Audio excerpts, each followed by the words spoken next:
Ang tunay na panalangin ay naghahatid sa higit sa karaniwang buhay.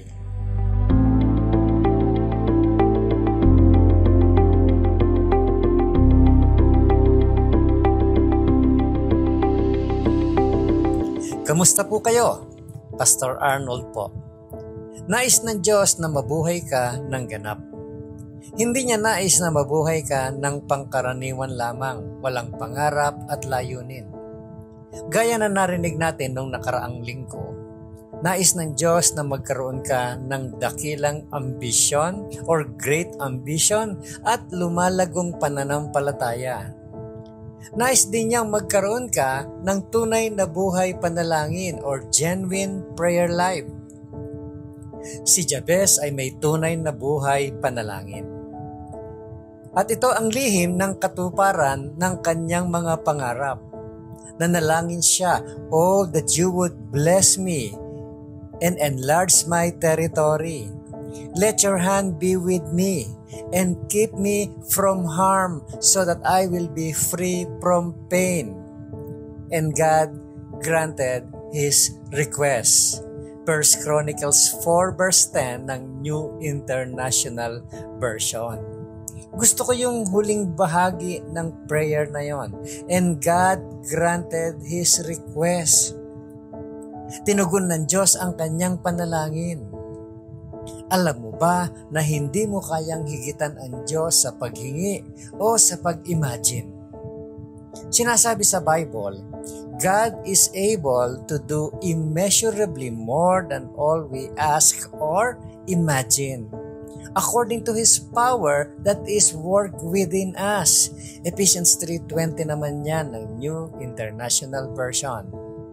Ang Diyos ay nakakagawa ng higit sa lahat ng ating hinihingi o iniisip ayon sa kanyang kapangyarihan kumikilos sa atin.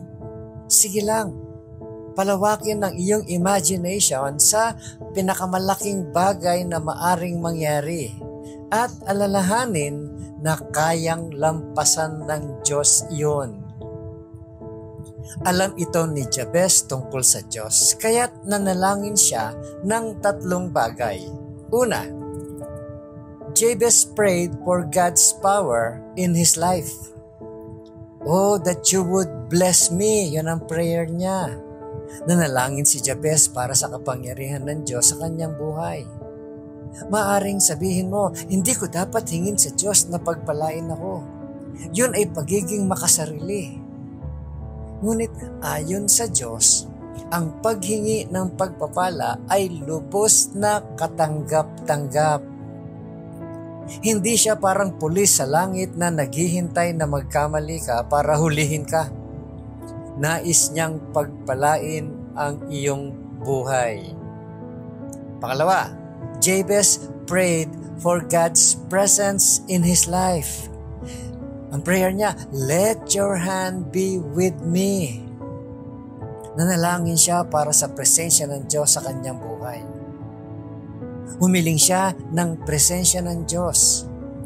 Alam ni Jabez na kung magkaroon siya ng mas malawak na lupa at mas malaking nasasakupan, mas marami siyang haharaping hamon at pananagutan. Alam niyang kailangan niya ang tulong ng Diyos para sa lahat ng ito. Pangatlo, Jabez prayed for God's protection over his life. Ang prayer niya, "Keep me from harm so that I will be free from pain." Nanalangin si Jabez para sa proteksyon ng Diyos sa kanyang buhay. Sabi niya, "Ilayo mo ako sa kapahamakan upang hindi ako makaranas ng sakit." Bakit humiling si Jabez ng proteksyon ng Diyos? Dahil alam niya, mas lalo kang nagiging matagumpay, mas marami kang nagiging kritiko. Ganon din sa buhay Kristiyano. Habang mas napapalapit ka sa Panginoon, mas nagiging malakas ka bilang Kristiyano at mas sinusubukan ka ng dyablo. Ano ang nais mong gawin ng Diyos sa iyong buhay? Tulungan ka ba sa isang problema? Hilingin mo ito. Tulungan ka ba sa mga layunin mo? Hilingin mo ito. Una, itugma ang iyong motibo sa mga layunin mo at ang mga pangarap mo sa naisin ng Diyos. Pangalawa, manalangin ng 3 bagay gaya ng ginawa ni Jabez para sa kapangyarihan ng Diyos, para sa presensya ng Diyos, at para sa proteksyon ng Diyos.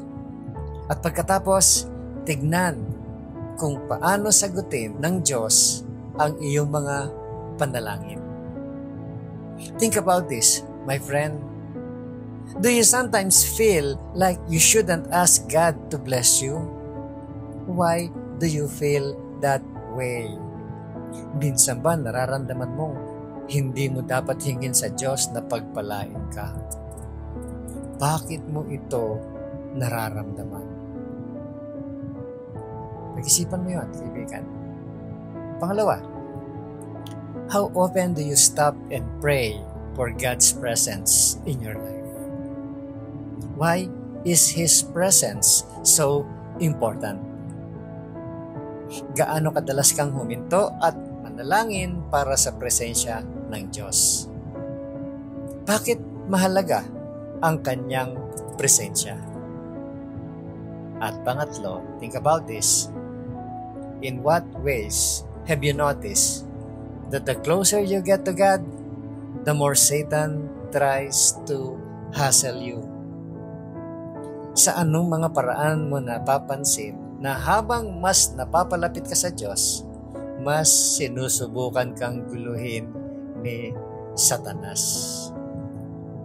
Ito po si Pastor Arnold Adriano at ang encouragement na ito ay hatid sa inyo ng Malabon Community Church. Have a great day, my friend, at wag mong kakalimutan kung sino ang gumawa ng araw na ito.